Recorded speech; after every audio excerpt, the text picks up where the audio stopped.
আজ 18ই July 2024 part time school teachers and employees welfare অ্যাসোসিয়েশনের পক্ষ থেকে মাননীয় শিক্ষামন্ত্রী অধ্যাপক ব্রাত্য বসু মহাশয়ের কাছে স্মারকলিপি প্রদান করলাম। আমরা এ রাজ্যের মাধ্যমিক, উচ্চ মাধ্যমিক এবং আপার প্রাইমারি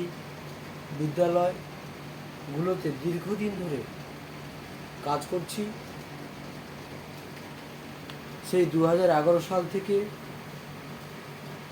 এই মামাটি মানুষের সরকার ক্ষমতায় আসার পর থেকে আমাদের শিক্ষামন্ত্রী অধ্যাপক ব্রাত্য বসু মহাশয় কথা দিয়েছিলেন যে তিনি মাননীয় মুখ্যমন্ত্রী মমতা বন্দ্যোপাধ্যায়ের সঙ্গে আলোচনা করে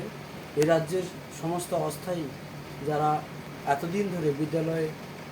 পঠন পাঠন সহ মিড ডে মিল সহ স্কুলের যাবতীয় কাজ করছেন, নামে পার্ট টাইম হলেও এইসব শিক্ষক শিক্ষিকারা সেই সকাল 10:30 থেকে বিকেল 4:30 পর্যন্ত বিদ্যালয়ের যাবতীয় কাজ, পড়াশোনা, প্রশ্নপত্র, খাতা দেখা,